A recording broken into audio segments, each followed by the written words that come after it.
Welcome to The Explainer. So I want you to imagine something truly terrifying for just a second. Picture darkness everywhere, like absolute pitch-black darkness.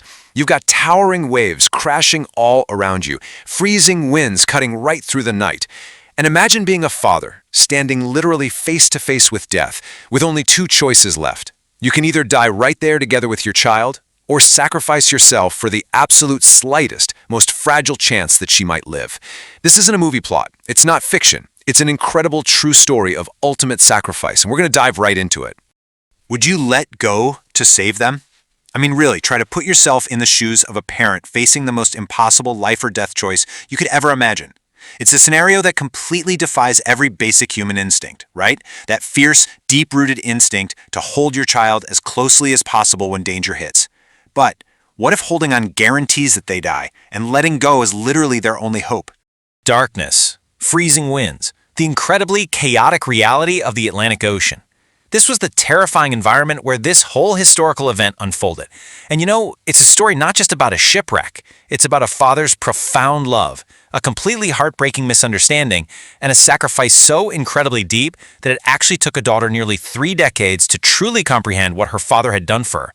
So let's step back and look at exactly how they got there. Section 1, 1917, Seeking a Better Life. Okay, so the year is 1917. The First World War is completely reshaping the globe. And in the middle of all this massive global upheaval, we meet a 28-year-old Italian carpenter. His name is Antonio Russo, and he has a 5-year-old daughter named Maria. Now, Antonio was already a widower. His wife had tragically passed away while giving birth to Maria. So this little 5-year-old girl, she was his entire world, the only family he had left. And Italy at the time, well, it offered very little hope or opportunity for their future. So, motivated by this desperate hope to build a new, much better life for his daughter, Antonio makes a massive decision. Together, they board a passenger ship bound for New York. He just wanted a fresh start, a chance to leave the tragedy behind and actually find some opportunity. Which brings us to Section 2, the night everything changed. You have to figure Antonio probably stood on the deck imagining that bright future, but fate, as we know, had a very, very different ending written for them. It was right around 2 a.m. when a completely violent storm took hold of the Atlantic. The sea was just furious. A gigantic wave strikes the vessel with terrifying force, literally throwing passengers completely off their feet. Within moments, the lower decks start filling up with freezing water. Panic spreads instantly. People are screaming, children are crying, families are desperately searching for one another in the dark, and the stairways and lifeboat routes, they become completely blocked with terrified passengers. The ship starts listing heavily to one side, and death is just moving closer with every passing second. And in the middle of all this sheer terror, Antonio grabs Maria, pulls her into his arms, and starts fighting his way through the crowd. He's determined to do whatever it takes to save her. Section 3, the impossible choice. So, at 2 a.m., the violent storm strikes.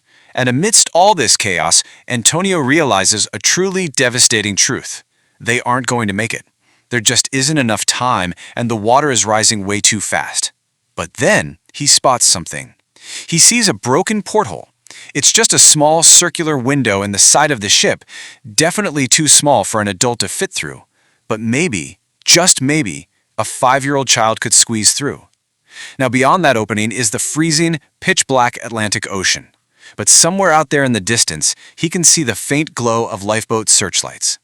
Maria is crying, she's clinging tightly to him, absolutely terrified and calling out for her mother. Facing the most agonizing choice a parent could ever face, he looks at his daughter one last time, maybe whispering a silent prayer or asking for her forgiveness. And then, he pushes her through that broken porthole, dropping her into the freezing ocean below. Think about that timeline for a second. Just 7 minutes later, the ship disappears beneath the Atlantic, and 45 minutes after that, rescuers actually pull Maria from the water. In mere minutes, a father made a split-second decision to let his daughter go, just to save her life. As little Maria fell into that splashing darkness, over the deafening roar of the storm, she heard her father's voice one last time.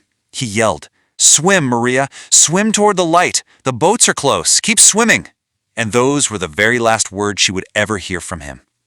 Antonio Russo died alongside 117 other third-class passengers that night. His body was actually never recovered. He gave his life so that she could have hers. Section 4, a lifetime of misunderstanding. Against all odds, Maria survived. She was pulled from the water, barely alive, suffering from severe hypothermia. But she was now an orphan. She was completely alone in a foreign country, unable to speak a single word of English. And for years, growing up as a child and then a young woman, Maria carried this deeply heartbreaking belief. She actually thought her father had abandoned her. She believed he had simply thrown her away, and she couldn't understand why he chose not to stay with her in those final moments. That agonizing misunderstanding followed her for decades. She lived with this deep pain of perceived rejection, when the reality, the absolute historical truth of the matter, was the exact opposite. It was a moment of ultimate sacrifice and love. Section 5. The Truth Revealed. Thankfully, the story doesn't just end with that painful misunderstanding. It actually wasn't until Maria was around 30 years old that she finally uncovered the truth. Through survivor accounts and historical records, the actual events of that awful night were brought to light. She realized that he knew the ship was doomed, and that sending her through that tiny porthole was literally her only fragile chance at life. She later said, "I thought my father was trying to kill me. I didn't realize he was trying to save me." Think about that. Suddenly, 30 years of deep pain and confusion took on an entirely new meaning. The act she thought was a harsh rejection was actually the greatest expression of parental love she would ever know. Section 6. A Father's Legacy. The profound impact of Antonio's split-second decision in 1917 didn't just save one life. It echoed through generations. 31. That's the number. Maria Russo went on to live a very long, very full life. She had 4 children, 9 grandchildren, 6 great-grandchildren, 31 descendants in total. 31 lives, stories, and futures that exist solely because one father made an impossible decision on a freezing, stormy night. If Antonio had chosen differently, if he had just held on to her, literally none of those 31 people would exist today. Before she passed away, in 2004, at the age of 92, Maria reflected so beautifully on her father's choice. She said, "He wasn't throwing me toward death. He was throwing me toward life." I mean, what a profound, beautiful shift in perspective, right? Every single birthday, she said she could still hear his voice echoing in her mind, telling her to swim. Those final words guided her entire existence. At 83 years old, during an interview, she delivered this incredibly emotional statement. She said, "For 78 years, I've been swimming toward that light. I hope my father is proud of me." Antonio gave her a command not just to survive that freezing night in the Atlantic, but a command for how to live the rest of her long, beautiful life, always swimming toward the light. Her final words about him were stark, simple, and just incredibly moving. She said, "Thank you, Dad. Thank you for giving me life. I love you." You know, history so often focuses on remembering the kings, the generals, the big famous figures, but a story like this really reminds us that the greatest heroes are often just parents, the everyday people who sacrifice absolutely everything so their children can have a future. Which leaves us with this final, provocative question to reflect on as we wrap up this explainer. What would you sacrifice so that the ones you love could swim toward the light? It's a story of a father who threw his daughter into the ocean, not to lose her, but to save her. Thank you so much for exploring this incredible true story with me today. I really hope Antonio Russo's legacy stays with you and kind of challenges you to think about the true unfathomable depths of love and sacrifice.